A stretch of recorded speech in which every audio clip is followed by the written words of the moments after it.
bonsoir à toutes et à tous. Je suis très content d'être là. Merci Aurélie. Et puis très content de te revoir, Patrick. Comme je te le disais, tu fais partie des mecs qui me manquent, quoi. Il n'y en a pas énormément. Euh, mais tu en fais partie. Donc très content de faire ça avec toi. Il faut que j'appuie, c'est vrai. Alors, vous m'avez confié, c'est toi qui m'avais confié cette mission de parler de dépistage d'hépatite B et tout particulièrement des TROD. Tout le monde sait ici ce que ça veut dire, test rapide d'orientation diagnostique. Alors, on va voir ce que c'est, pourquoi on en fait, et puis est-ce qu'on peut leur faire confiance, quoi? Est-ce que c'est fiable?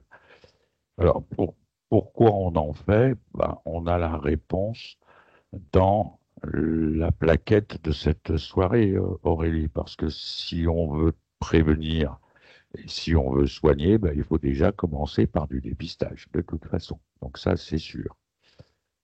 Donc on va voir tout ça maintenant, mais avant tout, parce que j'ai toujours aimé l'histoire, et tout particulièrement l'histoire de la médecine, est-ce que vous savez comment le virus B a été découvert? Parce que c'est quand même un truc assez extraordinaire. Vous connaissez les infectiologues, internistes, gastro-entérologues? C'est pas un virologue qui l'a découvert. J'ai trouvé cette histoire assez extraordinaire. On doit ça à un généticien qui s'appelait Baruch Blumberg, qui a travaillé en collaboration étroite avec Harvey Alter. Ils ont été tous les deux Nobel. Baruch Blumberg, généticien pour la découverte du virus B. Harvey Alter, des années après, il fait partie des 3 personnes qui ont été Nobel avec Michael Houghton et Charles Rice pour l'identification du C. Mais ils avaient un point commun, et Bloomberg, c'était un généticien, il bossait sur le polymorphisme des protéines. Et il se disait, mais les mecs qui ont été multitransfusés dans leur vie, ils doivent sûrement avoir fabriqué des anticorps contre les protéines qu'ils ont reçues d'autres personnes, mais qu'ils n'avaient pas eux-mêmes. Alors, il s'amusait, il parcourait le monde entier, il allait en Afrique subsaharienne, il allait au Pays Basque, il allait un peu partout, puis il ramenait plein de prélèvements. Mais à cette époque-là, milieu des années 60, pour identifier une protéine, on n'avait pas les techniques qu'on a maintenant. Mais on avait une technique, entre autres, j'ai fait ça peut-être vous aussi pendant vos études, la double immunodiffusion radiale, ça s'appelait Ushterlony. Bon, dans une boîte de gélose, on faisait 2 petits puits, puis on mettait 2 sérums, et puis on voyait le truc, les protéines, ça diffusait, et puis si ça réagissait, ben, ça faisait un arc de précipitation. Il faisait ça comme ça. Et un beau jour, en 63, à peu près presque le même jour que Kennedy a été assassiné, il disait, il rentre dans son labo, il voit personne, il dit, mais qu'est-ce qui se passe? C'était le jour, là. Et ben, c'est à cette époque-là où il a mis dans un petit puits le sérum d'un hémophile de Brooklyn polytransfusé, et dans l'autre, le sérum qu'il avait ramené d'Australie, d'un aborigène australien. Et pouf, il y a eu cet arc de précipitation entre les deux. C'est pour ça que, après l'avoir appelé le Flynn Red Line ou le Bethesda antigène, parce qu'ils travaillaient tous les deux à Bethesda, eh ben, le vrai nom qui a été retenu après, c'était l'antigène Australia. Et que même, maintenant j'ai arrêté, mais même dans mes dernières années, on voyait encore des prescriptions. On ne voyait pas antigène SBS, mais on voyait encore marqué antigène Australia.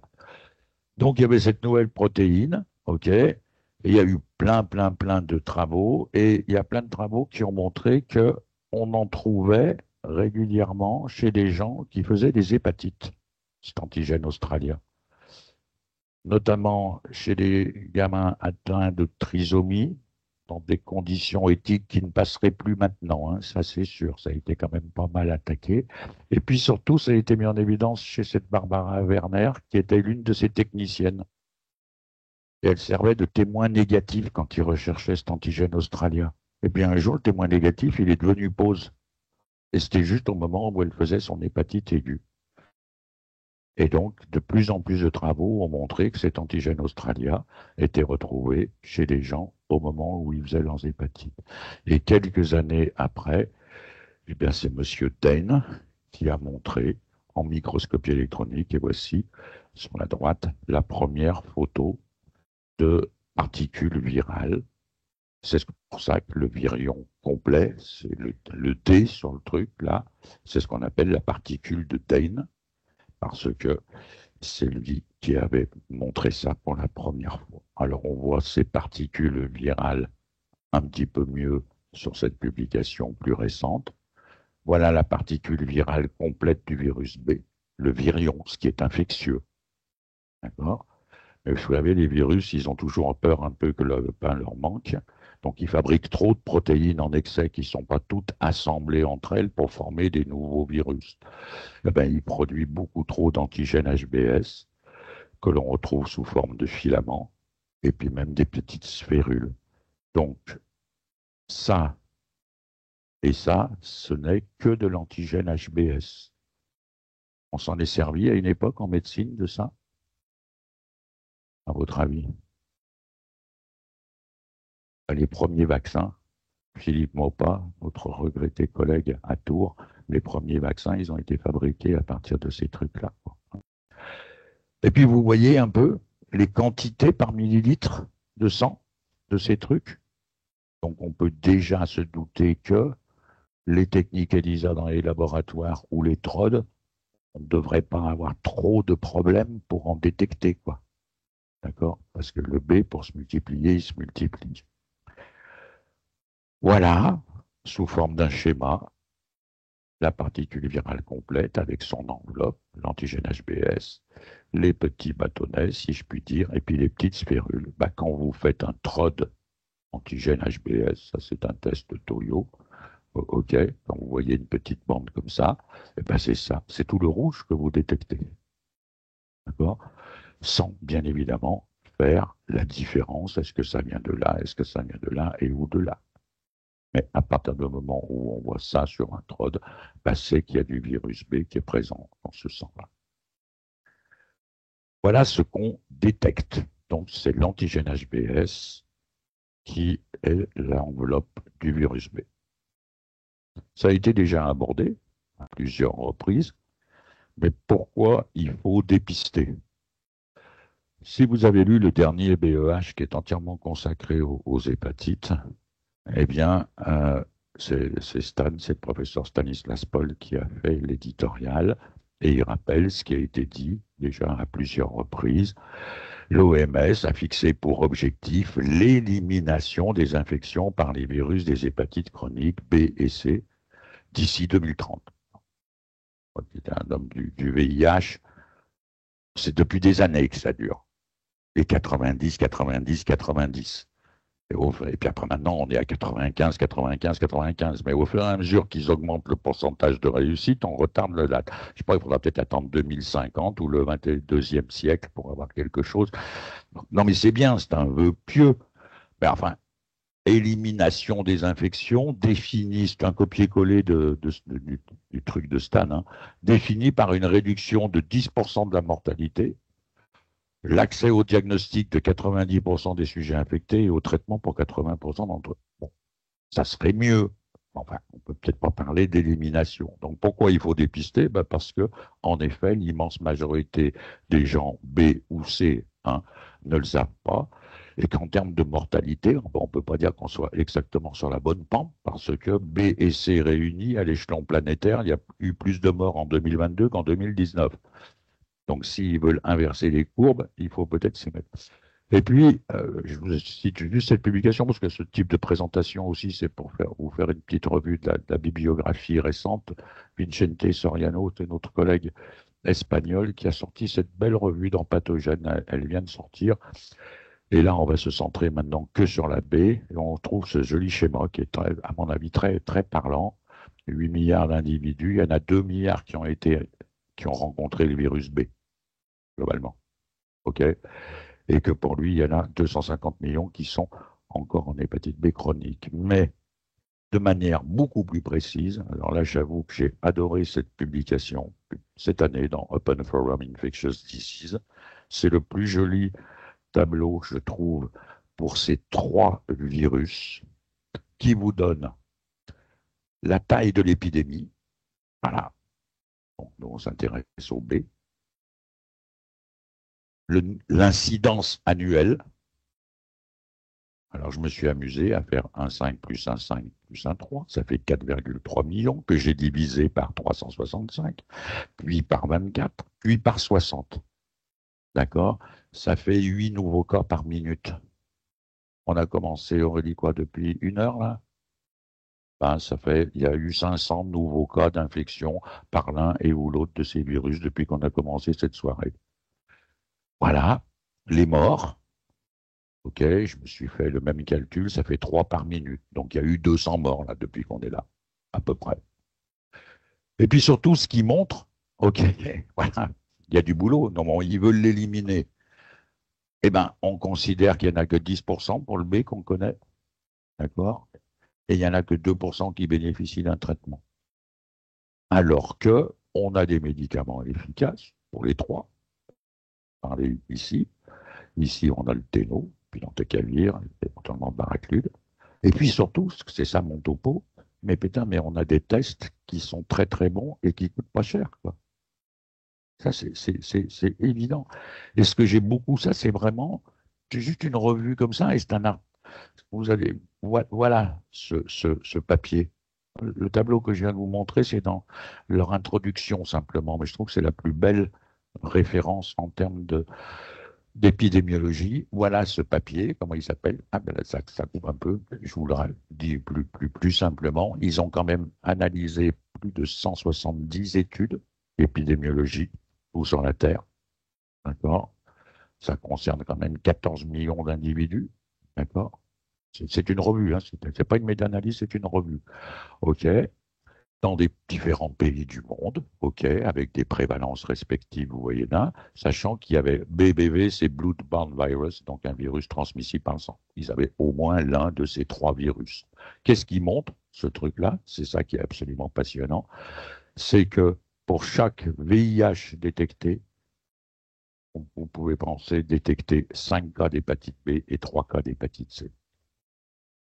Donc, ils poussent à la roue pour en plus un prix qui est vraiment très faible par rapport à un test unitaire, et que ça, en effet, ça pourrait bien aider. Donc pour ça, il faut dépister. Et cet article que je trouve absolument remarquable, le commentaire a été fait par notre collègue Chloé Orkin à Londres. Et ben, elle dit oui, voilà ce qu'il faut faire. Il faut vraiment faire systématiquement les recherches de ces trois virus. Ça a été dit déjà à plusieurs reprises au cours de cette soirée. Et puis que ben, il faut pas attendre, il faut le faire maintenant, quoi. Hein. C'est bien beau de présenter des histogrammes, des camemberts, etc. Mais il faut y aller. Deux, trois considérations tout à fait générales sur les TROD, parce que c'est mon sujet, mais ce n'est pas que pour la B, c'est dès qu'on fait un TROD. Je vous rappelle la règle des 5 C, qui est importante. Il faut impérativement le consentement éclairé.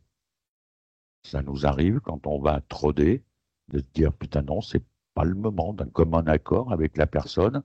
Ça vous est peut-être arrivé. Hein. Dire putain non, il est pas prêt à, à entendre le truc. Donc un consentement éclairé en toute confidentialité, bien sûr avec du counseling, avec des résultats corrects, ça c'est sûr. Hein, il faut avoir validé complètement le test qu'on utilise. Et puis le connection ou linkage to care, c'est-à-dire il faut qu'il rentre dans la filière de soins. La deuxième grande généralité qu'il faut avoir toujours en tête quand on fait des TROD, c'est l'OMS. RDT, c'est Rapid Diagnosis Test. OK, donc c'est des tests rapides. Ils ont défini ce qu'on appelle les critères assured. D'accord.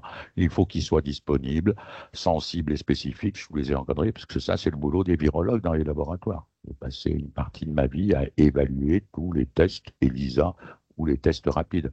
On ne va pas utiliser, parce qu'il y a des saloperies qui circulent sur Internet. Hein, pour le VIH que je connais plus, il y avait vraiment des très mauvais tests qui sortaient. D'accord. Donc l'OMS a établi ces critères assured pour être bien sûr que ces tests soient corrects. Alors, vous savez que ces tests rapides en milieu associatif, médico-associatif, Les premiers à arriver, c'était le VIH en novembre 2010. Là, c'est les dates des journaux officiels de la République française. Il a quand même fallu attendre 6 ans pour le VHC et encore 5 ans de plus pour le VHB, quoi. Ça a mis du temps. Alors que les tests, ils étaient là, quoi. Hein. D'accord? Et puis surtout, ben, vous êtes au courant que depuis quelques mois est venu s'ajouter à ces 3 virus la syphilis. Et que maintenant, on peut être amené officiellement en milieu non médical de faire des TROD pour ces 4 agents infectieux. Pour le VIH, le VHC et le tréponème, on recherche des anticorps. Pour l'hépatite B, on recherche l'antigène HBS, les petites sphérules, les petits bâtonnets que je vous ai montrés tout à l'heure.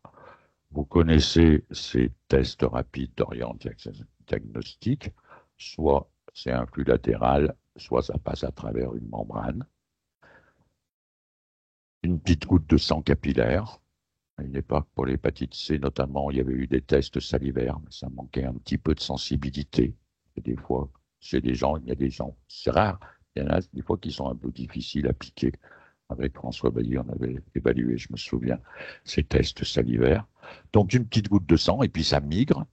Et puis ben, là, si on recherchait des anticorps, VIH, et ben là, c'est de l'antigène VIH. Et s'il y a des anticorps là-dedans, quand ils vont migrer, pof, ils vont s'accrocher là-dessus. D'accord? Sachant que tout, c'est pour nous l'hépatite B, étant donné qu'on va rechercher si là-dedans il y a de l'antigène HBS, à votre avis, il y a quoi ici? Les anticorps, hein, c'est facile en immuno. Hein. Si on recherche l'anticorps, il nous faut l'antigène et lycée de Versailles. Et sachant que sur tous ces tests, il y a toujours un témoin interne qui doit impérativement être allumé, comme on dit dans notre jargon de laboratoire, pour être bien sûr que la migration du sang, ça soit fait jusqu'au bout. Ça, tous les tests ont un témoin interne. Alors, on va appeler rapidement, je ne veux pas trop vous prendre la tronche avec tout ça. Il n'y a pas vraiment de publication très récente sur le sujet. Ça, c'était Stéphane Chevalier qui en avait évalué un très grand nombre.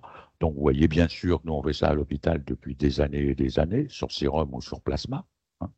Des fois, ça nous aidait, mais aussi, ça se fait sur sang total, sur des tout petits volumes, comme ça, et on va dire, c'est entre 5 et une demi-heure, quoi, hein, 5 minutes et une demi-heure. Qu'est-ce qu'il faut retenir? Voilà la plus belle publication pour voir si ces techniques sont fiables. Est-ce qu'on peut leur faire fiables vraiment au sens étymologique du terme? Est-ce qu'on peut leur faire confiance? Est-ce qu'ils sont sensibles et spécifiques? C'est une publication ancienne déjà, vous voyez, elle est 2017. Ils en avaient quand même travaillé 33 tests, évalué 33 tests, plus de 23 000 échantillons. Qu'est-ce qu'on voit? La sensibilité, 90% globalement. Et la spécificité, surtout, est absolument excellente, quoi. Donc, ces tests sont vraiment très fiables. Et que, dans ce papier, eh ben, qu'on fasse ça sur sang total, sur sang capillaire, ou sur sérum, ou sur plasma, pas de différence. Je sais que pour le VIH, on n'a eu qu'une seule différence au moment d'une primo-infection avec Christine Fernandez, je me souviens. Le TROD avait été négatif et le truc est là. OK. Donc, la conclusion de ce travail, c'est une très bonne sensibilité et une excellente spécificité. C'est exactement le cas aussi dans le travail de Julie Bottero. Ici, vous voyez la sensibilité, tac, tac, tac, tac, OK, et la spécificité qui est excellente. D'accord? Donc, on ne rend pas de faux positifs avec les TROD, ou c'est très très rare. C'est notre travail de Stéphane Chevalier pour quantifier, pour vous expliquer un petit peu. On peut rendre ça, quand on fait les ELISA en unité internationale, vous voyez la sensibilité de ces tests rapides ici, c'est de 0,3 à 0 à 1, on va dire, unité internationale. Une unité internationale, c'est équivalent à peu près à 1 à 10 nanogrammes par ml d'antigène HBS. Et ça, c'est équivalent à peu près à 50 millions de virions. Vous vous souvenez mes premières diapos, là? On a de la marge, hein, quoi. Hein. D'accord? Donc, c'est ça qui explique que probablement la sensibilité et la spécificité est bonne. Bien évidemment qu'elle va être meilleure quand le mec il est déjà en hépatite chronique et un peu moins bonne quand le mec est en hépatite aiguë. On verra les délais à la fin de cet exposé. OK, il faut bien un petit peu quand même que le virus rentre, trouve les hépatocytes, se multiplie pour qu'on puisse avoir un signal détectable et détecté.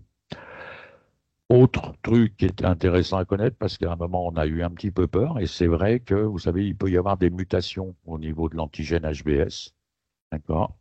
Et que certaines de ces mutations, eh ben, il avait été démontré que ça pouvait entraîner un faux négatif. Il est sûr que si j'ai un anticorps monoclonal qui reconnaît cette partie-là de l'antigène HBS, pour le capter sur mon TROD ou sur mon ELISA, bah, si là-dedans il y a 3 mutations, peut-être que je ne vais rien capter du tout. Dès qu'on a affaire à un virus variable, il faut choisir des régions très conservées pour ne pas laisser passer des virus. Eh bien, de ce travail-là, il avait montré avec 3 tests qui sont très utilisés en France, le HLR et le Vikia notamment, qu'il n'y avait pas de danger avec les mutants antigènes HBS qui avaient été utilisés. Et puis, dernier truc sur un plan technique, ça marche quand même très, tous les trottes d'ailleurs, hein, qu'ils soient B, C ou VIH, des résultats invalides, des trucs où ça marche pas, vous voyez dans cette publication-là, publiée l'année dernière, c'est assez récent. Ah non, ça marche pratiquement toujours, ça nous arrive, ça, je ne sais pas si ça vous est arrivé, ça migre pas, par exemple. Un sang très, très épais. Si ça ne migre pas, ce que je conseille toujours, moi, c'est de le recommencer, parce que des fois, ça vient du test lui-même. Les tests la migration latérale, c'est thermosoudé. Alors, des fois, à la fabrication, ils ont trop compacté un petit peu, et puis le sang n'arrive pas à migrer. Il faut le refaire, et puis si ça ne marche pas, eh ben, il faut aller dans un labo.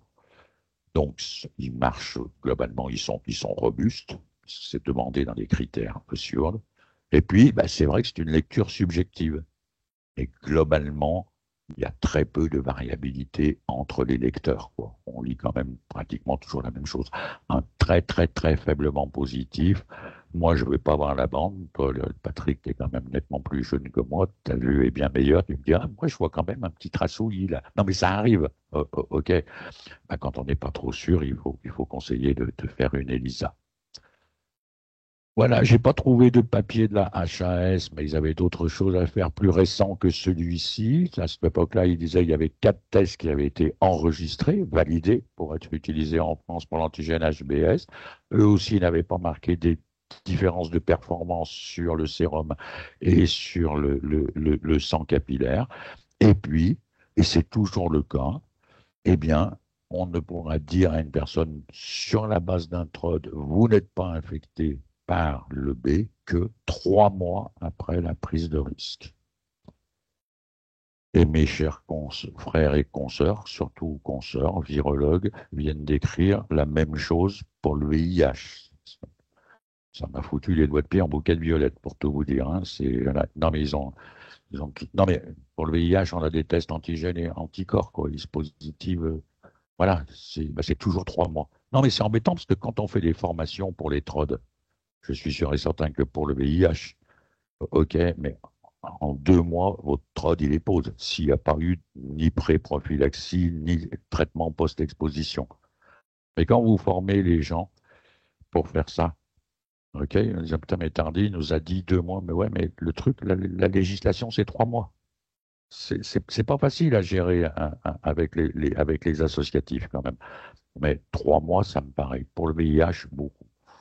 3 mois, tu me diras ce que vous en pensez en tant qu'infectiologue et gastroentérologue. Je pense qu'on pourrait peut-être là aussi, à mon avis, quand même réduire un petit peu cette fameuse phase fenêtre.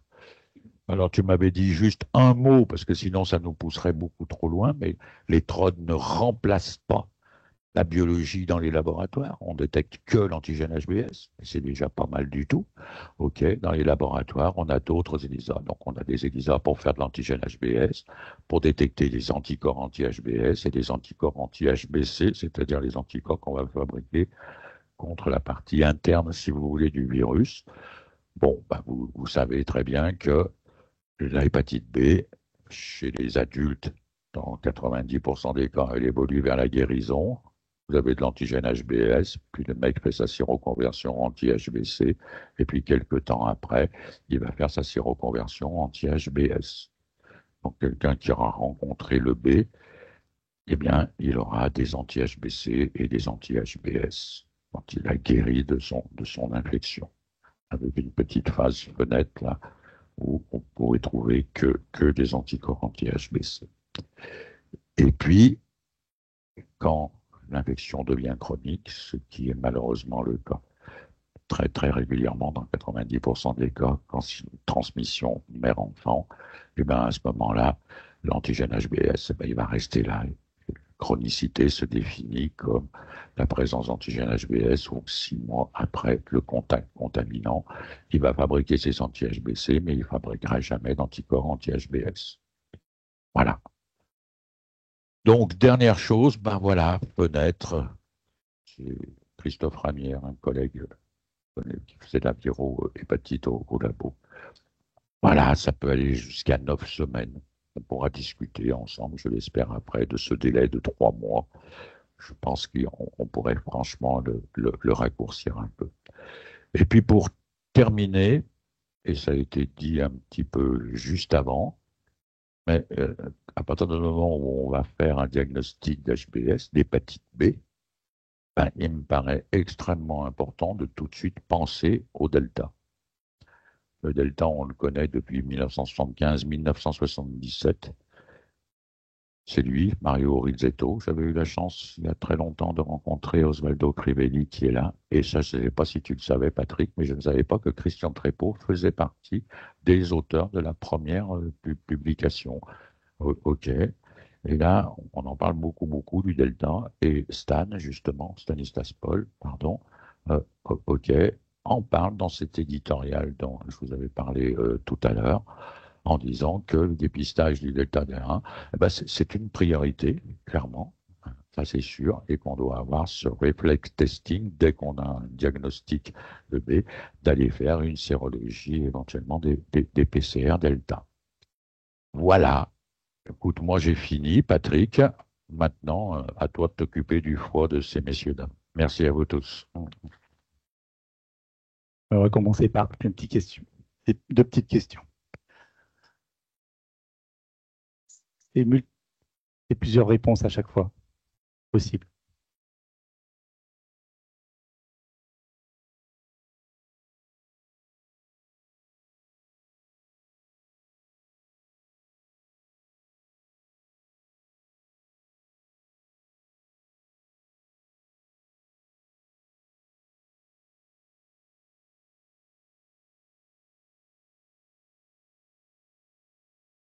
Bon, on va voir après.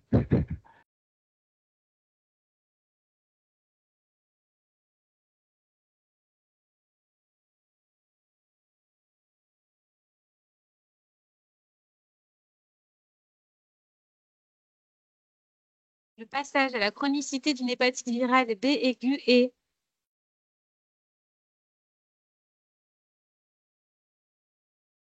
vous reste 3 secondes. Il n'y a que 3 répondants. Ah, Alors, il y a plein de réponses. Bon, bah, c'est quand même très bien. Hein. Ouais. bon, vous avez été fort. Ouais, très bien. Je te mets ta présentation. Ouais. En tout cas, merci Aurélie d'avoir proposé que j'intervienne sur un sujet que j'ai en effet découvert quand je suis arrivé à Lyon, chez M. Trépeau. Et ça m'a tellement intéressé que je continue à en faire et que quand je suis arrivé à Fléria, tous les hépatologues de Fléria et Jean-Jacques en particulier m'a dit, Patrick, on sait que tu connais bien l'hépatite B et tu as le droit de continuer à suivre des patients qui ont l'hépatite B. J'ai trouvé ça particulièrement agréable parce que j'ai pas toujours entendu ça dans le monde des autres spécialités. Et voilà, bon, c'est juste une remarque, mais merci. Euh, oui, alors donc l'hépatite B, c'est un sujet complexe. J'espère que vous allez me suivre. J'ai essayé de pas le simplifier parce que c'est impossible à simplifier l'hépatite B. C'est pas aussi simple que le virus de l'hépatite C. C'est un virus, vous allez comprendre tout de suite qu'il y a une présentation variable selon votre état immunitaire, ce qui rend la classification de cette maladie complexe. Dès qu'elle est chronique, on a plusieurs profils. Donc j'espère que vous allez suivre mon exposé, mais je vais essayer de le simplifier quand même. On y va. Alors l'hépatite B, c'est avant tout chronique qui est importante, hein, ce n'est pas les hépatites aiguës, de toute manière, qui posent problème. Alors, un mot sur l'épidémiologie. En effet, on a des données depuis du BEH depuis 2004. C'est important de le savoir parce qu'on parlait beaucoup d'hépatite C et peu d'hépatite B. Donc, la fréquence en 2004 d'hépatite B en France, dans les populations adultes de 18 à 80 ans, c'était à peu près 0,65% de la population adulte qui était donc antigène HBS positif. hein, donc c'est un marqueur de protéines virales. Le S veut dire surface, qui veut dire enveloppe, en fait, hein, d'accord, c'est important. Et donc c'est une faible endémicité en France, puisque c'est moins de 2%. Et donc ça faisait à peu près 280 000 patients, avec un index de confiance, intervalle de confiance qui fait à peu près 160, 180 à 380, etc. Et ça, c'est les premières données avec, vous voyez là, la prévalence dans la région Rhône-Alpes et sud, plutôt sud-est France, qui est moins important que la zone de l'Île-de-France ou par exemple le Grand Est. Et puis ce qui est intéressant dans cette étude, déjà, on remarquait qu'il y avait une prévalence variable selon les sexes et quelles que soient les tranches d'âge, hein, puisqu'on était à 1%, 1,1% chez l'homme et simplement 0,2 chez la femme. Et ça se retrouve dans tous les tranches d'âge. Ce qui est intéressant aussi, c'est que globalement, mais on vous l'a bien répété et ça tombe bien parce qu'on a le même message tous, ça dépend aussi la prévalence de nos populations migrantes. Et tant mieux que la France est un pays d'accueil, mais globalement, ça veut dire que, voilà, indépendamment des papiers qu'il faut donner aux gens qui veulent venir en France et qui veulent s'insérer, il faut aussi les dépister. Voilà. Et le dépistage, c'est prioritaire. Et ici, on a un centre qui s'appelle le CSP qui travaille beaucoup sur ça et ça tombe très bien. Donc, on est un centre vraiment d'accueil, mais aussi de soins et de dépistage.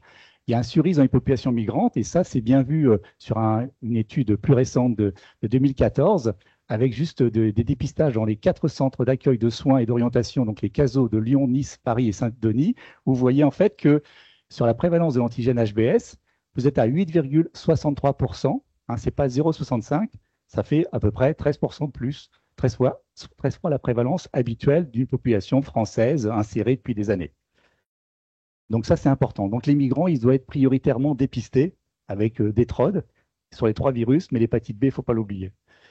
Et ce qui est intéressant, c'est encore une étude plus récente, hein, donc, qui a été publiée l'année dernière sur une enquête labo hépatite de 2000, donc, qui a été faite entre 2016 et 2021. C'était est-ce qu'on faisait des tests de dépistage ou pas? En 2016, vous voyez qu'on en faisait en Auvergne-Rhône-Alpes 415 000, et puis en 2021, 557 000, c'est 34% de plus.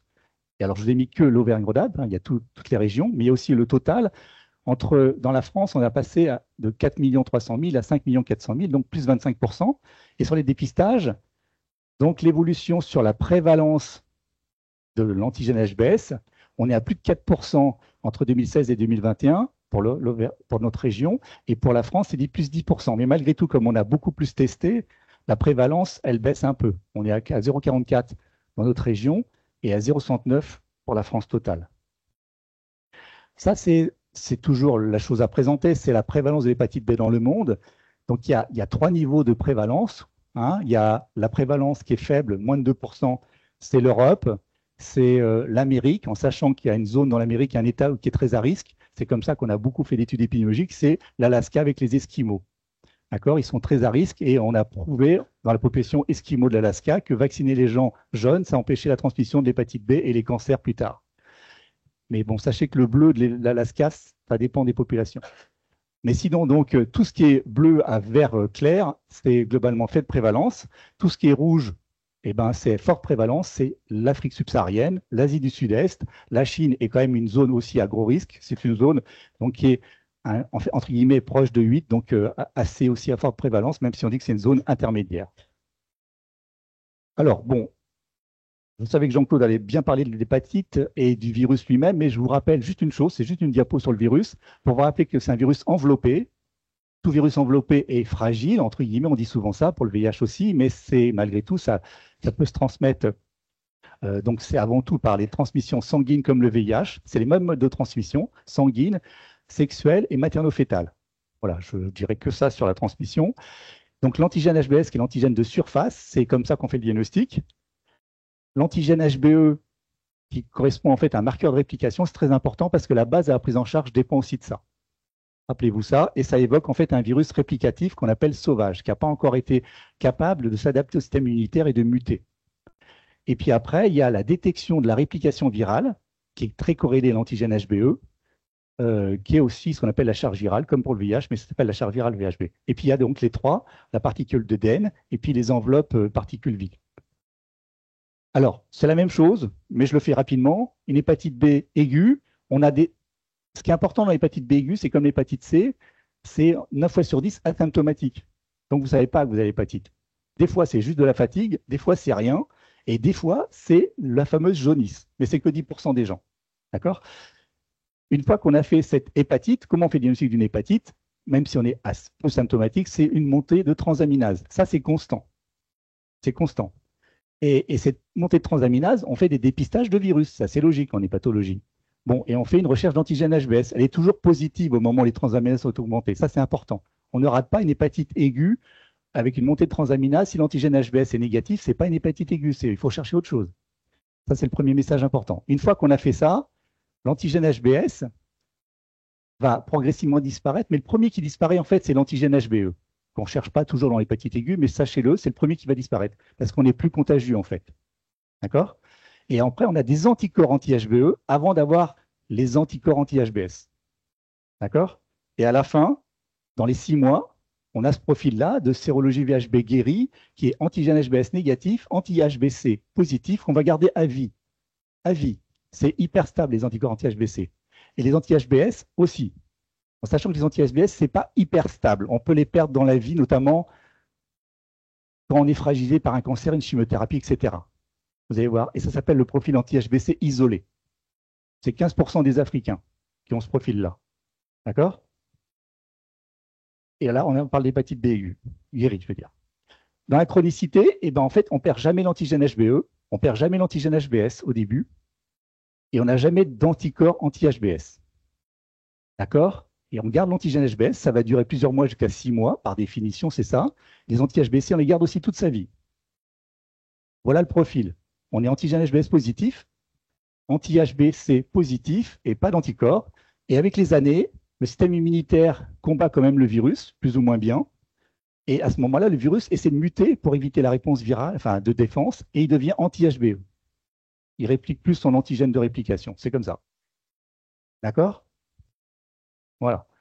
Alors, c'est quoi le risque de la chronicité dans la population générale? Eh bien, ça dépend de l'âge. C'est vraiment un virus qui dépend de notre système immunitaire. Il est bien formé, on va se défendre mieux contre lui. Il n'est pas bien formé, on ne va pas se défendre et on va le laisser persister toute sa vie. D'accord? Donc, le risque dépend de l'âge. C'est 90% du nouveau-né si la mère était antigène HBE positif.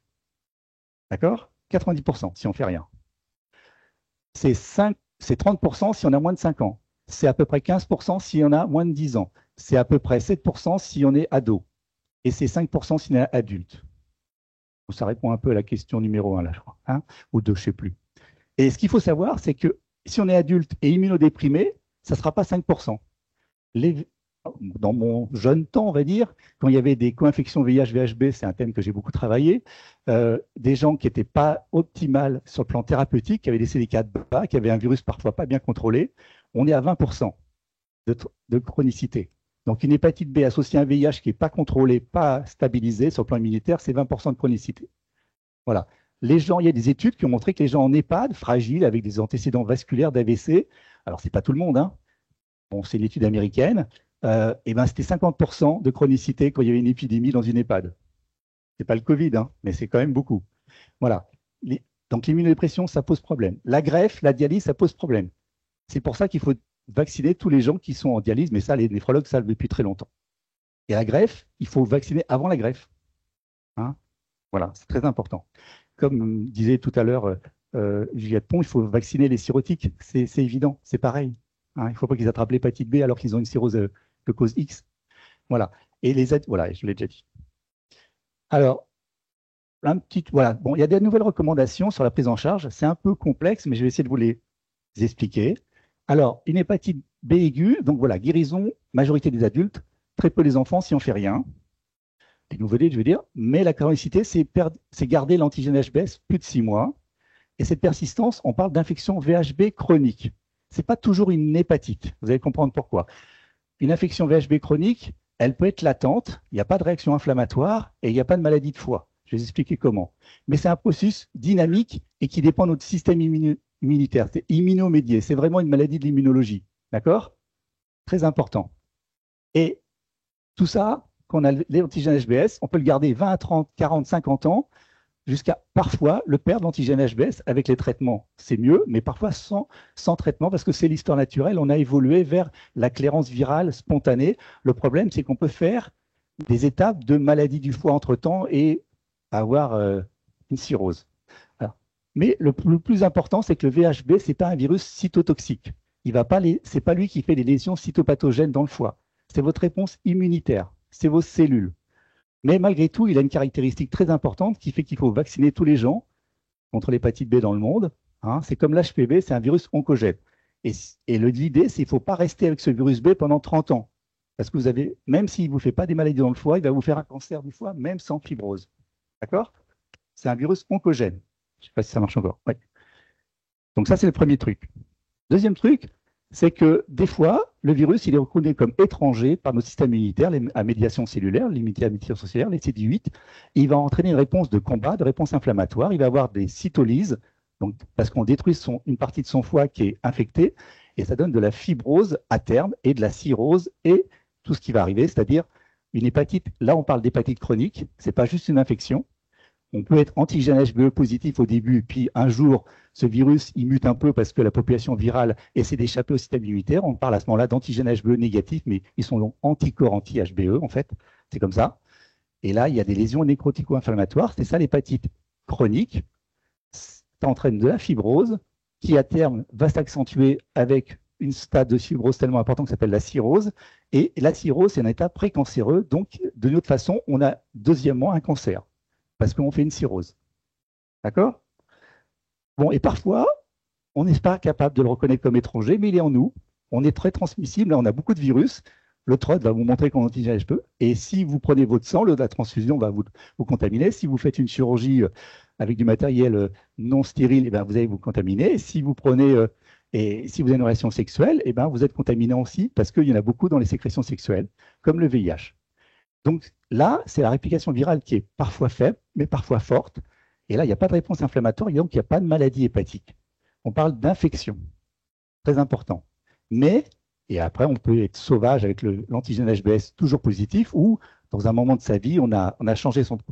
Et ce qui est intéressant dans ce cadre-là, c'est que parfois, le système immunitaire, en fait, il arrive, on ne sait pas très bien, on ne sait pas pourquoi, mais il arrive à se libérer de cet antigène. Et c'est 1% par an, sur ces 30 à 40 années. D'accord? Voilà. Bon, alors, qu'est-ce que je voulais dire encore? Oui, c'est ça. Donc l'hépatite, l'infection VHB chronique, on parle d'hépatite quand il y a des lésions et une réplication virale associée à des transaminases augmentées. Et on parle soit avec le profil antigène HBE, je vais vous dire pourquoi, ou à ce moment-là, on est réplicatif, on est très agressif, on est aussi très contagieux. L'anti-HBE, quand on est HBE négatif, on est moins réplicatif, on est quand même contagieux, hein, mais beaucoup moins. Et quand il y a une infection chronique, globalement, c'est une sorte de certaine latence, mais des fois, comme il y a beaucoup de virus qui circulent, comme c'est oncogène, il faudra le prendre en considération quand même.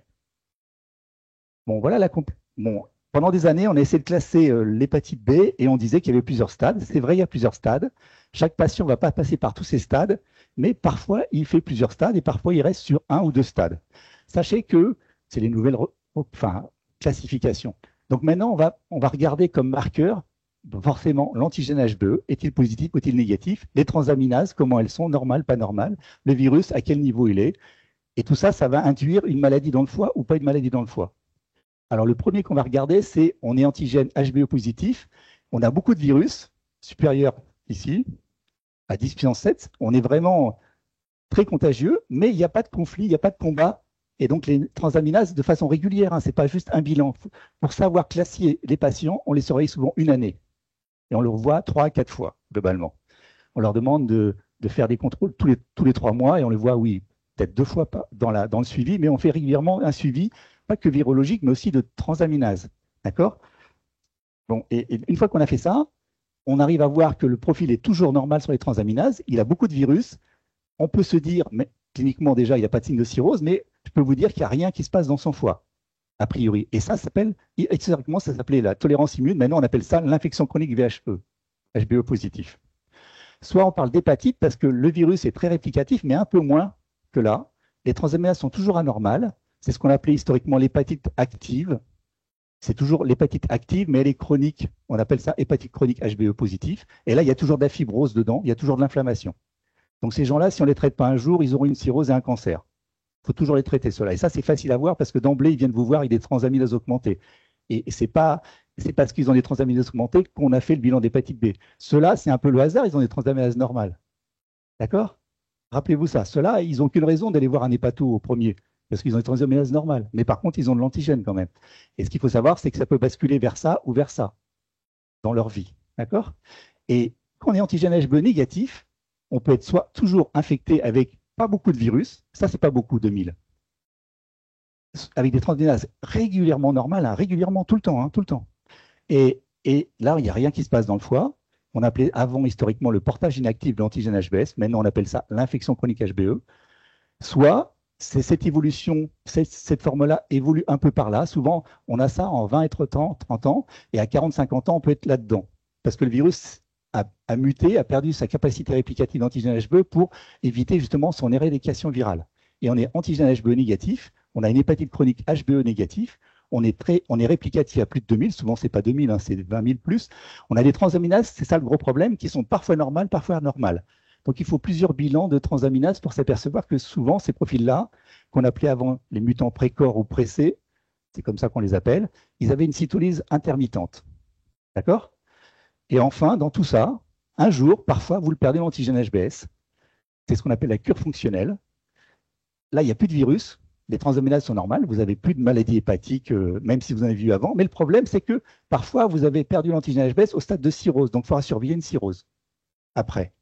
La cirrhose étant toujours précancéreuse, hein, un état précancéreux, il faudra se dire attention, monsieur, l'alcool, c'est dangereux chez vous. Attention, monsieur, si vous prenez 15 kilos, ce n'est pas une bonne idée, etc. D'accord? Parce que vous allez faire le cancer sur le foie qui est déjà bien fatigué. Bon, alors, ici, malgré tout, les pistes, c'est quoi ce profil-là? C'est les enfants, les nouveau-nés, les enfants jeunes qui n'ont pas un système immunitaire compétent pour lutter contre l'hépatite B. Ils ont beaucoup de virus, ils sont très contagieux, mais ils n'ont pas de maladie dans le foie. Donc ça, c'est la population pédiatrique en premier. D'accord? Ça, c'est la population adulte que je vois régulièrement, c'est-à-dire les gens jeunes, en bonne santé, qui guérissent pas leur hépatite, parce que leur système immunitaire n'a pas été capable de le faire, mais après, il y a toujours des combats répétés, et ces gens-là, ils ont une cytolyse chronique. Ceux-là, on ne les rate pas. Ceux-là, on les a toujours vus. Voilà, quel que soit... On sait que c'est une hépatite active, et ceux-là, on ne les rate jamais. Ceux-là, on arrive à mieux les définir maintenant parce qu'ils ont peu de virus récirculants, ils ont toujours des transaminases normales, et globalement, on fait des tests de fibrose, on ne voit pas de fibrose. Bon, voilà, on va revenir sur le FibroScan et le fibrotest et tout ça, mais on ne voit pas de maladie hépatique agressive. Et ceux-là, on les surveille quand même, on vérifie qu'ils ne changent pas de profil, parce que des fois, ça change de profil, et à ce moment-là, eh ben, vous allez voir, on ne donne pas forcément de traitement pour cela. Et enfin, cela, c'est l'évolution de l'hépatite chronique active HBE, souvent positif. Et alors, qu'est-ce qu'on fait pour le traitement? Cela, c'est parfois, vous allez voir, cela, c'est toujours, cela, c'est toujours, cela, c'est surveillance. Et cela, eh ben, en fait, ils ont guéri, il faut juste vérifier qu'ils ont les anti-HBS. Et ce que j'ai appris quand j'étais chez M. Trépeau en hépato, c'est que ces gens-là qui ont perdu l'antigène HBS, qui n'arrivent pas à avoir d'anticorps anti-HBS, on les vaccine. On les vaccine, et ça marche. On les vaccine pour qu'ils aient des anti-HBS de protection. D'accord? Voilà. Ben non, l'antigène empêche. Il faut perdre l'antigène HBS, sinon le vaccin ne marche pas. Une fois que vous avez la maladie chronique, il faut perdre l'antigène HBS pour que ça marche, les anticorps. On ne vaccine pas contre l'hépatite B chronique. Il faut la perdre. Il faut avoir cette cure fonctionnelle. Sinon, ça ne marche pas. D'accord? Mais cette cure fonctionnelle, pardon, ça veut dire que vous avez clairé l'antigène HBS. Ça s'appelle la cure fonctionnelle, on appelle de la clairance virale. Si vous avez clairé l'antigène HBS, c'est votre système immunitaire, il s'est réveillé contre l'hépatite. Mais par contre, faire des anti-HBS, c'est difficile. C'est très difficile. Il n'arrive pas à aller jusqu'au bout souvent. Donc, voilà. Des fois, il y arrive. Bon, alors, c'est quoi la prise en charge initiale d'une hépatite B? Ben, c'est interroger les gens comme d'habitude. Est-ce que vous avez un antécédent d'hépatite? Et en général, on parle de jaunisse. Hein? Est-ce que vous avez fait une jaunisse dans votre enfance, dans votre adolescence? Alors, comme je vous ai dit, ce n'est pas souvent fréquent, mais parfois, comme c'est intrafamilial, sur les 5 enfants, il y en a 3 qui ont eu une jaunisse. Hein? Voilà. Bon, et on pose la question, à quel âge? On s'aperçoit qu'ils l'ont eu à 8 ans, 9 ans, et puis vous êtes en face de lui, il a 28 ans, quoi. Voilà. Ça fait 20 ans qu'il est malade quand même. Après, donc, s'il est malade depuis 20 ans avec un profil de virus faible, toujours normal, on est rassuré. Si c'est tout le contraire, je peux vous dire qu'il a une maladie dans le foie, et elle est sévère. D'accord? Donc, en gros, antécédent dictaire, antécédent de cancer familial, En général, c'est une grande cause de cancer, l'hépatite B, hein, dans le monde. Et signe clinique de cirrhose, d'hypertension portale, vous l'examinez. Et puis dépistage de sa vie, c'est quoi? Est-ce qu'il est marié? Est-ce qu'il a une partenaire? Est-ce qu'il a déjà des enfants? Si c'est une femme, c'est très important parce qu'il faudra vérifier qu'elle ne transmette pas à ses enfants. Donc, vacciner tout le monde quand on peut vacciner ou les dépister en tout cas. Les marqueurs du VHB, c'est simple, c'est de la sérologie classique. C'est pas que l'antigène, on fait les anticorps anti-HBC, anti-HBS. On fait aussi les marqueurs d'agressivité virale qui sont l'antigène HBE, ou quand c'est négatif, c'est des anti-HBE, c'est comme ça. Et l'ADN VHB pour voir la réplication virale. Pour classer le profil patient. Et puis après, on regarde tous les autres marqueurs d'atteinte hépatique. On ne regarde pas que les alates, on regarde aussi les azates. Je ne sais pas si vous savez, mais quand on a une cirrhose, les azates sont toujours supérieurs aux alates. Toujours. Donc ça, c'est un marqueur qui dit que la maladie est à... Et ça, c'est indépendamment de l'alcool. Vous savez que les azates, c'est toujours un marqueur d'alcool, mais dans une cirrhose, on a des azates supérieurs aux alates. D'accord? Donc ça peut vous aider à comprendre, mais le TP n'est pas forcément bas dans la cirrhose, hein, il est compensé. L'albumine, les plaquettes, c'est toujours pour voir l'hypertension portale et l'insuffisance hépatocellulaire. La statue delta, je le redis parce qu'on l'a dit, il y a à peu près 10% d'hépatite B qui sont co-infectés delta. C'est un accélérateur de fibrose et de cancer. Il faut le dépister absolument. Tout le temps, tout le temps, tout le temps. OK? Voilà. Et il y a deux populations qui sont très à risque de delta, c'est les migrants de l'Europe de l'Est et puis l'Afrique subsaharienne.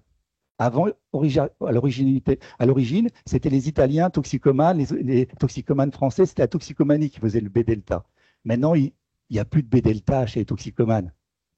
Il n'y a plus. Sauf si vraiment il fait n'importe quoi. Mais globalement, c'est plus ça la population à risque. C'est les migrants de l'Europe de l'Est et les migrants africains. Et vous en aurez 10% qui sont B-delta. Voilà. Et le B-delta, il y a en plus d'autres traitements nouveaux, ça tombe bien. Le statut VHA, parce qu'on les vaccine contre le VHA s'ils ne l'ont pas rencontré. Le VHC, forcément, on en a parlé. Le VIH, parce que c'est un truc de plus et il faut faire un traitement combiné. Ça, c'est simple. Les marqueurs de fibrose non invasifs. Vous avez des tests sanguins qui sont fibrotest, fibromètre. Ça, Jean-Jacques vous a super bien expliqué. Le fibroscan, voilà, je vais vous en donner un petit mot supplémentaire. Et on fait aussi une échographie. Parce que l'hépatite B, je vous rappelle, même s'il n'y a pas de cirrhose, il y a des risques de cancer. C'est la grosse différence entre l'hépatite C et l'hépatite B. L'hépatite B, c'est oncogène. Ça donne des cancers même sans cirrhose. Très important. Et puis la biopsie du foie, on en fait de moins en moins, tant mieux. Ça devenait compliqué à organiser parce que voilà, on a d'autres moyens de le faire. Et enfin, les marqueurs facultatifs que j'ai après utilisés parce que j'étais dans un centre de référence à Lyon. Alors je les utilise toujours ici parce que voilà, je suis un peu maniaque, mais c'est la quantification d'antigène HBS qui correspond à ce qui se passe dans le VHB. Je vais vous expliquer. Il est intégré comme le VIH dans le noyau cellulaire des hépatocytes. Donc il y a un réservoir viral important. Ce réservoir viral étant tellement important, on ne fait pas des traitements courts dans l'hépatite B, contrairement à l'hépatite C, parce qu'on n'essaie pas d'éradiquer ce réservoir en 3 mois. D'accord? Et donc, l'antigène HBS, on peut le quantifier. Ce n'est pas juste un test quantitatif, c'est un test. Enfin, c'est pas un test qualitatif, c'est un test quantitatif. Et donc, cette quantité permet de savoir, en fait, le réservoir qu'il y a derrière l'hépatite B. Et quand vous êtes en train de perdre ce réservoir, c'est quand ces quantifications diminuent, c'est que vous êtes en train de le guérir. D'accord? C'est une charge virale intracellulaire, en fait, quelque part. D'accord? OK? Bon, il y a les génotypes, mais bon, ça, c'est épidémiologique. Bon, oubliez. Et puis, les tests de résistance antiviraux, on ne l'utilise quasiment plus parce que tous les traitements modernes de l'hépatite B, il n'y a pas de résistance, mais avant, on le faisait. On regardait si on était en échec d'un traitement antérieur. Bon, ça, c'est juste une diapo qui rappelait que c'est un virus oncogène qui donne des cancers. Et le premier critère pour traiter les gens, c'était historiquement, mais ça reste vrai, c'est la quantité de virus qui circulent dans leur sang, ce qu'on appelle la charge virale VHB. C'est une étude qui a été faite que sur des Asiatiques, mais ça reste vrai chez les Caucasiens européens. C'est 3653 Asiatiques, donc porteurs chroniques de l'antigène HBS, suivis pendant 11 ans sans traitement, suivi naturel, ça s'appelle l'histoire naturelle. Eh bien, on s'aperçoit que c'était un moment où les techniques de charge virale s'appelaient en copie. Maintenant, c'est en unité. Donc, je vous ai mis la concordance, 34 copies, 10 unités. Bon, ça ne change pas grand-chose. Donc, donc 6800 copies, ça fait le seuil de 2000 unités.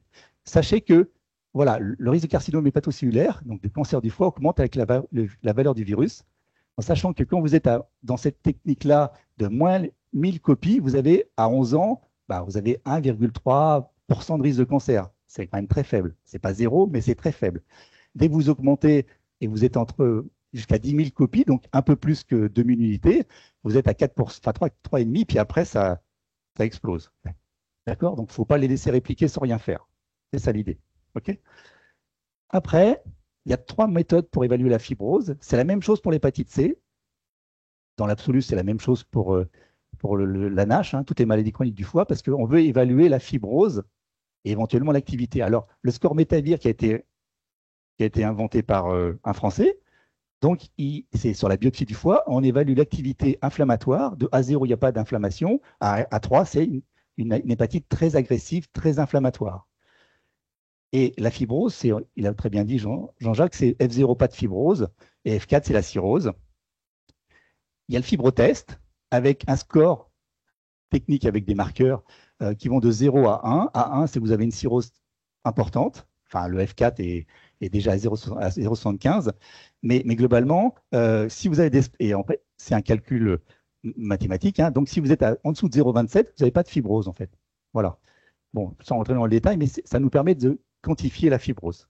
Et c'est aussi, ça, c'est le score de la fibrose du VHB. Ce n'est pas le même score que la fibrose du VHC, excusez-moi, mais c'est comme ça. Voilà. On a chacun ses cut-offs, ça s'appelle, donc ces seuils. Et pour l'hépatite B, il y a aussi des seuils de fibroscanner qui ne sont pas les mêmes que pour l'hépatite C. Voilà, donc j'en ai fait beaucoup quand j'étais à Lyon, du fibroscanner avec François Bailly et Marianne Ménard. Et donc, l'élasticité du foie, va de 0, enfin pas de 0 exactement, ça va de 2, 3 exactement. On ne voit rien, quoi. Il n'y a pas de... Et plus c'est bas, enfin, plus la vitesse de propagation de l'ongle est lente, hein, plus le foie est souple et plus ça amortit. En fait, quand ça amortit beaucoup, c'est que le foie il est souple. Quand ça amortit pas du tout, que ça passe comme un éclair, c'est que le foie il est très dur, et tellement dur qu'on est à 75, quoi. D'accord? Bon, j'en ai pas vu à 75, mais j'en ai vu à 50. À 50, c'est que ça va pas bien du tout. D'accord? Voilà. Donc de 0 à 75, ça nous permet de définir le statut de fibrose. Et puis dans la cirrhose, on peut même définir la gravité de la cirrhose parce que plus c'est élevé, plus la cirrhose est compliquée et avancée. Voilà, juste pour vous dire ça. Après, l'objectif du traitement, c'est quoi? C'est perdre l'antigène HBS et puis guérir, quoi. Plus de maladie du foie. Oui, mais il y a plusieurs étapes. Et ça dépend du statut HBE. Quand on est antigène HBE positif, on a 2 étapes importantes. Enfin, on a une première étape importante, qu'on n'a pas dans l'autre cas. La première étape, pour tous les deux, c'est on va faire disparaître, comme pour le VIH, la charge virale VHB sous traitement. Et si on fait diminuer la charge virale, eh ben, le risque de cancer va diminuer. Mais aussi le risque d'inflammation va diminuer parce qu'il n'y aura plus de combat cellulaire, il n'y aura plus de cytolyse. Donc on va normaliser les transaminases, on va diminuer le virus à le rendre 0. Et ça, on l'obtient très bien maintenant avec des traitements antiviraux. On l'obtient en 1 à 2 ans, c'est un peu plus lent que le VIH parce qu'il y a beaucoup plus de virus, mais on l'obtient. Une fois qu'on a ça, on essaie de perdre l'antigène HBE, qui est le marqueur de réplication, c'est ce patient-là, et on essaie d'avoir des anticorps anti-HBE. Ce n'est pas le mutant là, c'est des anticorps. Et si on obtient ça, c'est génial, on a un premier virus immunologique d'une maladie immunologique, en fait. Et là, vous pouvez parfois même arrêter le traitement, parce que vous avez bloqué le virus et vous êtes dans un profil de virus endormi, un peu portage inactif, comme je disais tout à l'heure. D'accord? Bon, l'idéal, si ça se passe bien, le traitement, vous allez plus loin. Et vous essayez de perdre l'antigène HBS, mais ce n'est pas facile. Et une fois que vous avez perdu l'antigène HBS, vous essayez d'apparaître les anticorps. Et là, on parle vraiment de guérison. Et tout ça, ça met des années souvent. D'accord? L'anti-HBE négatif, là, on n'a pas d'antigène à faire disparaître, à part l'antigène HBS. On fait de la maladie virale, donc on fait des antiviraux, on fait baisser le virus à 0, on normalise les transaminases, et on espère qu'avec les années, 3, 4, 5, 10 ans, on perd l'antigène HBS. Et une fois qu'on a perdu l'antigène, eh ben on espère que le système immunitaire se réveille tellement bien qu'on a les anticorps. Et pendant toute cette période-là, on sait qu'on améliore le foie. Et alors, stricto sensu, c'est la première chose qu'on apprend quand on rentre dans un monde des pathos. Moi, je n'étais pas un monde des pathos, j'étais un monde infectieux. On dit la cirrhose, ça ne bouge pas. Ça dépend de la cirrhose. La cirrhose très ancienne, qui est avec un fibroscan à 50, ça ne bougera plus, il restera cirrhose. Mais la cirrhose débutante, qui a une fibrose limite entre F3 et F4, qui a un début de cirrhose, il va arrêter sa cirrhose, il va guérir et il n'aura plus de cirrhose à la fin du traitement. D'accord? Il aura même un foie presque normal.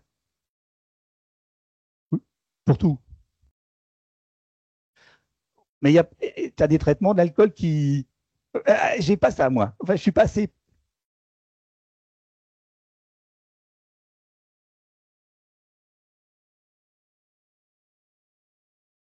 Non, l'alcool, c'est moi ma partie déjà, mais je dirais pas ça. Mais il faut qu'ils arrêtent l'alcool, ça c'est sûr. Parce que ce qu'a dit Jean-Jacques aussi, pardon, c'est une hépatite C, une hépatite B qu'on a guérie, on ne veut pas que le patient devienne alcoolique. Hein, ça nous fait peur. Là, on se dit, mais attends, il n'a rien compris, quoi. C'est pas possible. Ou alors il veut fêter ça, mais ça ne va pas le faire, quoi. Bon, pardon. Mais il y a une amélioration histologique dans toutes les bonnes études faites. Hein. Après, c'est compliqué, on va par biopsier 15 fois les gens, hein. Faut être clair. Hein. Le fibroscan, une fois qu'il n'y a plus d'activité inflammatoire, le score diminue, mais ce n'est pas forcément la fibrose qui diminue. Enfin, c'est un débat éternel entre hépatos, excusez-moi. Donc, bon, bref. Maintenant, qu'est-ce qu'on va traiter?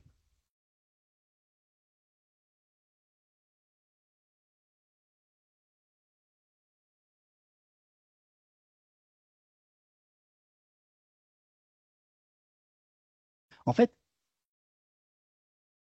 c'est très rare.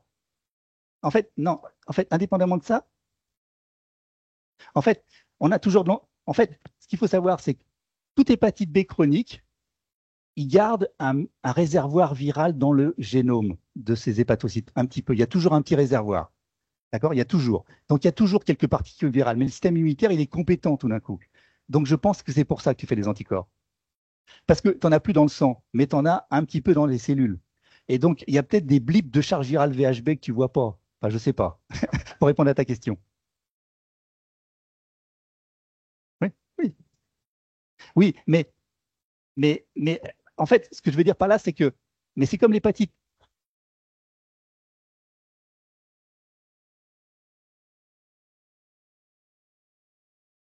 C'est ça. C'est ça aussi. Mais l'autre chose, c'est que, bon, en tout cas, ce qui est sûr, c'est qu'entre le moment où on perd l'oxygène et les anticorps apparaissent, il peut se passer un an. Parce qu'en effet, il y a un truc qui se passe qu'on ne voit pas parce que c'est latent et tout d'un coup, ça apparaît parce que je ne sais pas si c'est des complexes avec quelques antigènes et des anticorps ou parce qu'il y a encore un peu de virus dans les cellules qui fait que le système immunitaire va le faire, mais ça le fait, je vous promets. Mais je ne sais pas. Bon, alors les traitements, les indications de traitement, il y en a quelques-unes. Pardon, c'est un peu complexe, mais en gros, vous avez une hépatite active avec des cytolyses et du virus. Avant, il y avait trois critères. Il y avait le critère du virus, des transaminases augmentées et une fibrose importante. Voilà.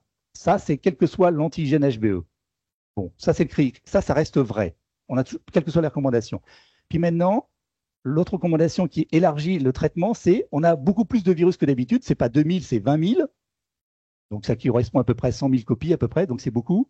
Et on a une transaminase, pas une fois au-dessus de la norme, mais deux fois au-dessus, enfin, 3 à 4 fois la norme. C'est-à-dire que ça, plus les transaminases sont augmentées, on le sait, plus la fibrose va apparaître vite, plus les lésions vont se faire vite.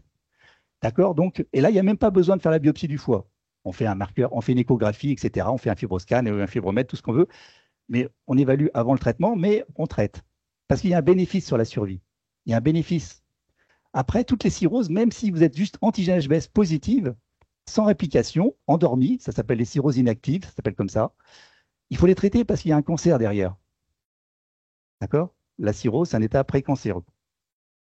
Bon, et si vous êtes plus dans l'hépatite, mais juste infecté, et que malheureusement, vous avez été contaminé à 5 ans, 10 ans, 12 ans, et que vous avez plus de 30 ans, et que eh ben, on commence à se dire il faut les traiter chez ces gens-là. Parce qu'ils vont garder encore peut-être pendant 15 ans ce virus, on ne sait pas comment ça va, mais ils vont faire un moment un cancer, donc il faut les traiter. Et après, si vous avez une infection chronique, que ce soit antigène ou positif ou négatif, et un antécédent de cancer dans la famille, ou de cirrhose dans la famille, ou de manifestations extra-hépatiques, alors c'est rare, hein. C'est beaucoup plus rare que dans l'hépatite C. Bon, il y a des pérartérites des vascularites, voilà, les vascularites VHB, c'est rare, on en voit un de temps en temps, mais c'est très rare. Et ben, il faut les traiter aussi. Bon, c'est un peu complexe ce que je raconte, je le sais, mais voilà, ça montre un peu le. Alors, comment on les traite? Il y a deux façons de les traiter. Soit on réveille le système immunitaire, donc on stimule les CD8 avec de l'interféron. Alors maintenant, c'est de l'interféron retard qui s'appelle le PEG interféron, comme pour l'hépatite C, d'accord? Et c'est même pour ça que pour l'hépatite non A non B, on utilisait l'interféron parce qu'on ne savait pas que c'était encore le C. Voilà. Et puis pour l'hépatite B, on met des antiviraux. Le problème de l'antiviraux, c'est que ça n'ajoute que sur le virus, ça ne stimule pas le système immunitaire. On n'utilise plus les premiers qui s'appellent l'amivudine, la défauvir et le buvudine parce que dans les traitements d'une hépatite B qui sont chroniques, avec beaucoup de virus, ça va apporter un échec de traitement parce que le virus, il s'habitue au traitement, il mute. Les autres, qui s'appellent l'anticavir, les ténéfovir, TDF, donc, qui est le premier, il n'y a pas de mutation, même en monothérapie. C'est très différent du VIH pour ça. Par contre, le TAF, c'est très intéressant, mais on ne l'a pas en France, sauf sous forme de trithérapie pour le VIH. Donc oubliez celui-là. Le seul intérêt du TAF, c'est que sa élimination, c'est un peu moins à risque sur le plan rénal, mais c'est un peu, voilà. Le tenofovir fait bien le job et il n'y a pas tant de problèmes que ça sur le plan rénal. Voilà. Bon, voilà. Donc ça, c'est une ancienne faute. Patrick, On y va. juste en tant que gardienne du temps. Très bien. Voilà. Bon, voilà. Le traitement, là, ça tombe bien. Le traitement, donc, c'est ça. C'est avant tout donc les deux qui restent, c'est-à-dire le Pegasis, interféron alpha, ou l'antécavir ou le tenofovir sous forme commerciale avec les noms. Et puis juste pour vous rappeler, donc, alors ce virus, il rentre dans l'hépatocyte, malheureusement, il va dans le noyau, c'est comme le VIH, et il va s'intégrer sous forme de réservoir, sous forme qu'on appelle le cccDNA. Et ça, c'est le début des problèmes. Il est intégré dans notre génome hépatocytaire. D'accord? Et c'est lui qui va être à l'origine de la transcription d'ARN messager pour faire de nouveaux virus. L'interféron, il joue sur les CD8, mais il joue aussi sur cette transcription qui va baisser. Donc, l'interféron, c'est un traitement qui va baisser la cccDNA. Donc, c'est intéressant quand même. C'est pour ça que ça marche assez bien, même si ce n'est pas un bon antiviral. Par contre, les antiviraux directs, en fait, ils marchent en empêchant le virus qui passe d'un ARN, puisque d'abord la transcription, c'est de l'ARN. Et comme pour le VIH, il utilise une reverse transcriptase pour passer d'ARN en ADN, puisque c'est un virus à ADN. Et ça le bloque, la transcriptase inverse du VHB, c'est-à-dire l'amivuline, antécavir, tenofovir. Et ce qui est intéressant, c'est qu'il agit aussi, il empêche, puisqu'il y a moins de virus qui se répliquent, de ressemencer, de repartir dans le cycle de réservoir viral. Donc, c'est pas mal quand même. Mais c'est pas un super inhibiteur du cccDNA. Voilà, c'est tout ce qu'il fallait savoir. Et il y a deux stratégies. La première stratégie, c'est le traitement virosuppressif avec des antiviraux. Donc, il y en a deux, paraclute viréade. C'est des traitements très forts, très bien tolérés. Ça se prend au quotidien, en effet. Donc, on a besoin d'éducation thérapeutique parce qu'en effet, on s'est aperçu dans l'hépatite B que ce n'est pas le donné qui fait que ça prend. Puisque ça ne s'arrête pas, il ne faut pas l'arrêter, quoi. Hein, c'est comme dans le VIH, quoi. Il ne faut pas l'oublier, quoi. Alors après, il y a une certaine pardonnance. Hein. Voilà, vous avez compris ce que c'était. Bon, il faut normaliser les transaminases. On négative le virus B. Ça régresse l'inflammation, donc ça fait régresser la fibrose. Et puis, parfois, on voit perdre l'antigène HBS. Et surtout, ça diminue le risque du cancer puisqu'on perd de la réplication. Et ça marche même dans les cirrhoses décompensées, même pendant la grossesse, même pendant la dialyse. C'est très large parce que c'est très bien toléré. Il n'y a pas d'interaction médicamenteuse forte. C'est idéal comme traitement au long cours. On n'a pas besoin de penser à interaction médicamenteuse. Et l'interféron, c'est un outil immunologique intéressant, mais ce n'est pas à donner à tout le monde. D'accord? Parce que c'est un immunomodulateur qui n'est pas toujours bien toléré, l'interféron. Il suffit de se rappeler l'hépatite C. Voilà, c'est des syndromes pseudo-grippaux au départ. Donc, c'est une fois par semaine, pendant 48 semaines ou 12 mois en gros, quoi. Mais c'est le meilleur traitement pour qu'on ait antigène HBE positif pour bloquer le virus, faire une séroconversion HBE et arrêter la réplication virale de façon durable. Bon, on peut même arriver à faire des pertes d'antigène HBS, mais il y a des algorithmes pour le surveiller. Ça diminue le risque de cancer. Par contre, on ne peut pas l'utiliser quand la cirrhose est décompensée ou pendant la grossesse. Et c'est intéressant parce que c'est le premier traitement qui a montré l'intérêt sur le B plus delta. Il y a un autre traitement qu'on vous a dit qui s'appelle bulivirtide, mais j'en parle pas. Et dernière diapo. Bon, je me suis dit, il faut que je leur parle des populations particulières quand même. Il y en a deux qu'on rencontre quand on n'est pas spécialiste de l'hépatite B. D'accord? Donc, il faut savoir les dépister et puis réfléchir et puis nous appeler Jean-Jacques, appeler les gens qui savent quoi. Pardon. Et alors, quand on est enceinte et qu'on a antigène HBS positif, je vous dis que c'est les populations migrantes, on en voit plein. Hein? Bon, qu'est-ce qu'il faut faire? Eh ben, il faut se dire, attention, elle peut transmettre au bébé. On a la chance, ça transmet qu'à la fin de la grossesse. Voilà, c'est pas aux premières consultations qu'on veut lui parler de ça, hein. Ça tombe bien, c'est à la fin. Bon, donc c'est la transmission maternelle-fétale au bébé, au nouveau-né. Avant, ça ne se passe pas. On a encore plus de chances que pour le VIH. Donc, on regarde l'ADN VHB, donc la charge virale VHB de la femme. Si elle est en dessous de 2000, on fait ce qu'on appelle la sérovaccination. On fait les immunoglobulines à la naissance au bébé, la vaccination J0, 1 mois, 6 mois, et ça sera parfait. Ça suffit. Le bébé ne sera pas contaminé. Même si, d'accord? Même si les antigènes HBE positifs, suffit qu'elle ait moins de 200 000. Si elle est plus de 200 000, ça ne suffit pas. Il y a des échecs. Ce n'est pas beaucoup, mais il y a des échecs. Donc, il faut rajouter un antiviral au 3e trimestre. Ça s'appelle le tenofovir. C'est globalement un traitement qui est très bien connu dans le VIH, très bien connu dans l'hépatite B. On sait que ce n'est pas toxique pour pour le fœtus, donc on le fait. Et on fait la sérovaccination. Et l'autre situation qu'il faut connaître, c'est j'ai un patient oncologique, je veux lui mettre un traitement immunosuppresseur ou chimiothérapique, et ben, il faut savoir dépister l'hépatite B, parce que des fois, ils ont une hépatite B endormie, et on va la réveiller avec la chimiothérapie. Ils vont faire une hépatite, et s'ils ont une maladie, une fibrose sous-jacente qui est déjà là, ils vont faire la cirrhose décompensée, ça va mal se passer. Et votre traitement en chimiothérapie va être dû arrêter parce qu'ils sont tout jaunes, et ça ne va pas marcher. Donc, il faut faire une chirurgie VHB à tous les patients qui ont un dépistage de cancer, tous, pas que le VIH, pas que l'hépatite C, l'hépatite B. Et puis, donc, ils sont forcément, donc, s'ils sont antigènes HBS+, bah, vous allez dépister une hépatite B chronique. Et après, de toute manière, ça va se réveiller. Donc, vous bloquez ce virus pendant toute la chimiothérapie par le tenofovir. Et vous l'arrêtez qu'un an après la fin de la chimiothérapie, sauf s'il a du rituximab, vous attendez 18 mois après la fin du rituximab. D'accord? Bon, et si vous avez, par contre, le profil qu'on appelle l'anti-HBC isolé, c'est-à-dire que vous avez un système immunitaire un peu bancal, vous n'avez plus d'antigène, mais vous n'avez pas d'anticorps. Là aussi, ça va le réactiver, votre chimiothérapie. Donc là, on regarde l'ADN VHB. Est-ce qu'il est déjà ce qu'on appelle en hépatite B occulte, c'est-à-dire qu'il a du virus? S'il en a, supérieur à 10, ça s'appelle l'hépatite B occulte, bah, vous faites du tenofovir préventif, parce qu'il a déjà l'hépatite B, en fait, elle est déjà là. Il suffit d'attendre, elle va monter avec la chimio. Si c'est non détectable, mais il y a du rituximab, ben c'est même combat. Et si la troisième possibilité, là, c'est assez, chacun fait ce qu'il veut, c'est vous n'avez pas de virus détectable, vous n'avez pas de rituximab, il y a deux stratégies. La stratégie simple, c'est on traite tout le monde en préventif. Et l'autre stratégie que certains considèrent intéressante, c'est on fait du préemptif, c'est-à-dire qu'on surveille tous les 3 mois le transat, tous les 3 mois le virus, et on vérifie qu'il ne se positive pas, qu'il n'y ait pas d'hépatite. Mais il y a toujours du retard dans cette stratégie-là, donc je n'aime pas. Voilà. J'ai fini. Bon, je n'ai pas parlé de vaccin, mais c'est très important.